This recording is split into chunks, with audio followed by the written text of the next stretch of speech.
each year for the last maybe 10 or more years, we go to every school. And the idea of going to every school is to ensure that we reach every child in every community at every school. It's a great task. It's really, Mrs. Cooper handles it. Let me just put it that way. Good morning.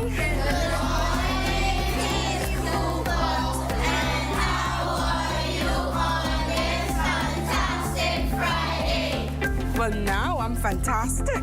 Always just do your best, right? Do your best, and I want you to have a good school year.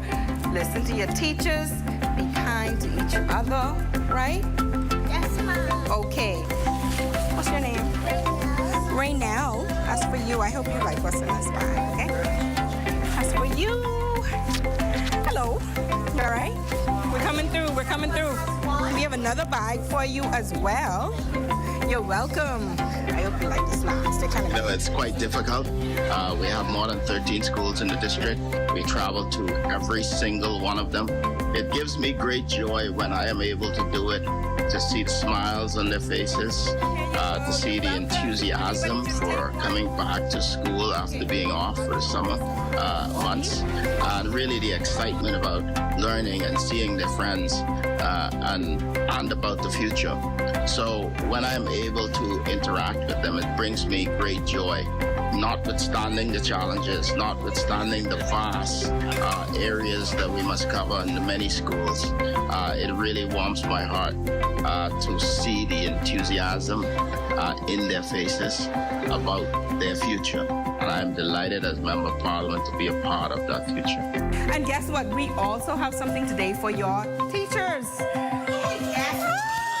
Because the teachers, that's exciting. We gotta have something for our teachers, all the teachers, all the teachers, all the teachers. So we got a treat for them too. You know, in small communities, large communities as well, but especially in small communities, this saying of it takes a village is true. It's very true.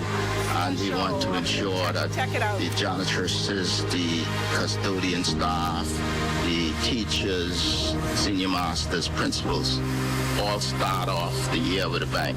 So we don't just give treats to the students, we take treats for everybody. We hear stories every day of how children go to school, sometimes without a pen or without lunch, and it's the janitress or it's a teacher or it's the principal who ensure that they have a great day or a great week and they continue to learn.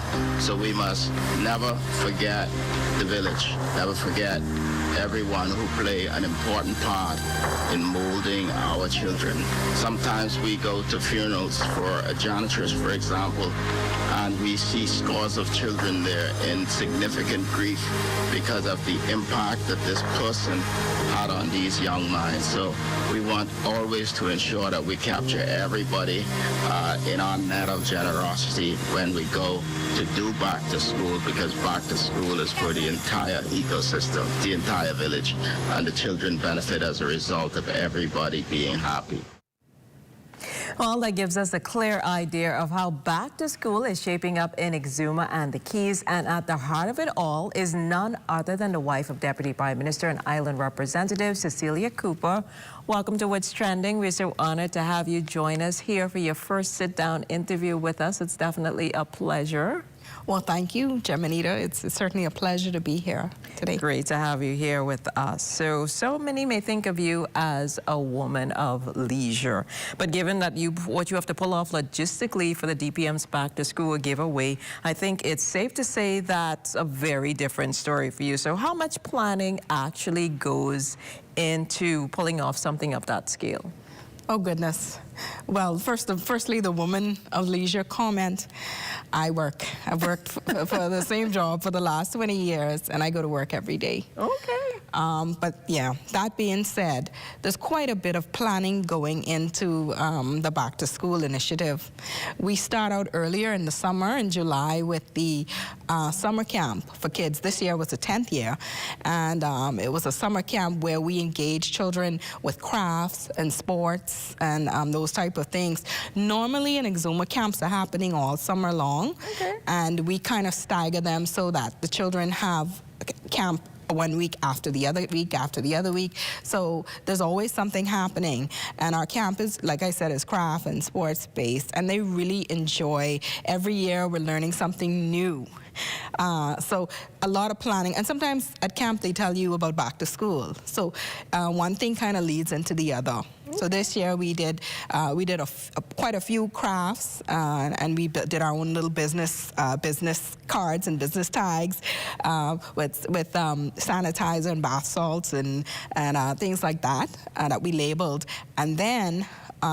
They had a break, and then it was time for back to school. Okay. So first things first, things lead into each other, because we want to know what type of summer they had.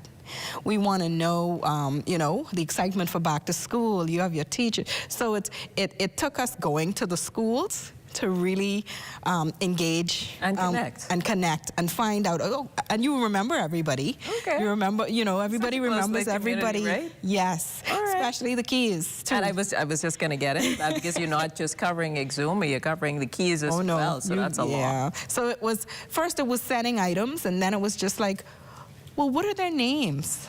You know, and then it was just like, I want to meet them. You know, and he said the same thing. Just was like, well, let's go meet them. You know, so we went, and sometimes it's getting on a plane, then a boat, and we got to meet every student and talk to them. So that was actually what I was going to ask you about, because you know when you go into the Keys, you can't fly to all of them, but you go on a boat. So that's a lot logistically too. So how do you work all of that out to make sure you don't miss anybody? It's a team effort, I must admit. So just preparing for them and getting the items is one thing, but the boat captain, sometimes it's a tour operator who says, hey, I'll take you. And they're taking us to the kids, or they're helping to transport the item. It's a boater, it's teachers, it's community persons who help to make everything come together. It's truly a community initiative, and people really come together for children, for kids. That sounds good. And we saw from the video that obviously you didn't leave the educators out at all. So why was it important to include them in the initiatives as well?